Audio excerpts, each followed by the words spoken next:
जय राम जी की। श्री वाल्मीकि रामायण अरण्य कांड 65वां सर्ग।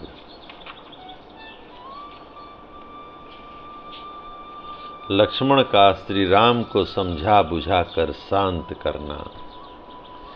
सीता हरण के शोक से पीड़ित हुए श्री राम जब उस समय संतप्त हो प्रलय कालिक अग्नि के समान समस्त लोकों का संहार करने को उद्यत हो गए और धनुष की डोरी चढ़ाकर बारंबार उसकी ओर देखने लगे तथा लंबी सांस खींचने लगे, साथ ही कल्पांतक काल में रुद्रदेव की भांति समस्त संसार को दग्ध कर देने की इच्छा करने लगे।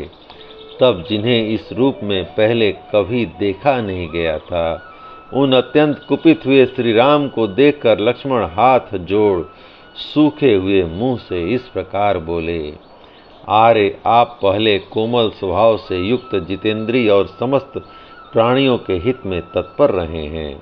अब क्रोध के वशीभूत होकर अपनी प्रकृति स्वभाव का परित्याग न करें। चंद्रमा में शोभा, सूर्य में प्रभा, वायु में गति और पृथ्वी में क्षमा जैसे नित्य विराजमान रहते हैं, उसी प्रकार आप में सर्वोत्तम यश सदा प्रकाशित होता है।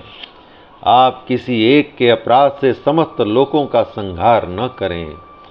मैं यह जानने की चेष्टा करता हूँ कि यह टूटा हुआ युद्धोपयोगी रथ किसका है, अथवा किसने किस उद्देश्य से जुए तथा अन्य उपकरणों सहित इस रथ को तोड़ा है, इसका भी पता लगाना है।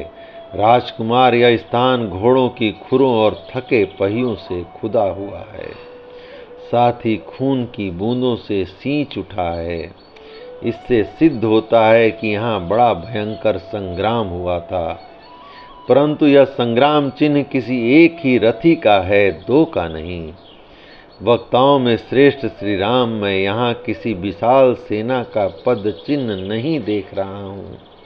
अतः किसी एक ही के अपराध के कारण आपको समस्त लोकों का विनाश नहीं करना चाहिए, क्योंकि राजा लोग अपराध के अनुसार ही उचित दंड देने वाले, कोमल स्वभाव वाले और शांत होते हैं। आप तो सदा ही समस्त प्राणियों को शरण देने वाले तथा उनकी परम गति है। रघुनंदन, आपकी स्त्री का विनाश या अपहरण कौन अच्छा समझेगा।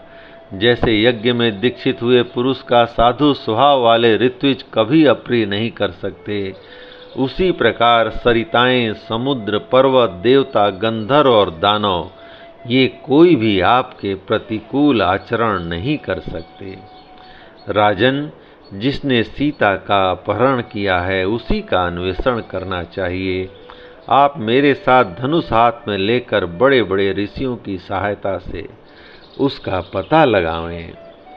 हम सब लोग एकाग्र चित्त हो समुद्र में खोजेंगे, पर्वतों और वनों में ढूंढेंगे, नाना प्रकार की भयंकर गुफाओं और भांति भांति के सरोवरों को छान डालेंगे तथा देवताओं और गंधर्वों के लोकों में भी तलाश करेंगे।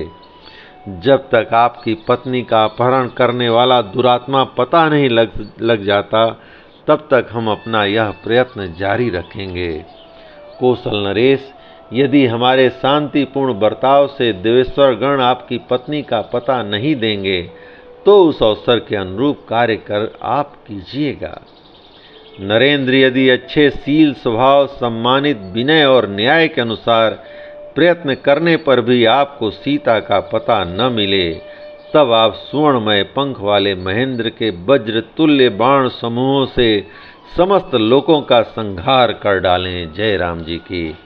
इस प्रकार श्री वाल्मीकि निर्मित आर्ष रामायण आदि काव्य के अरण्य कांड का 65वां सर्ग प्रभु श्री राम की कृपा से पूर्ण हुआ। जय राम जी की।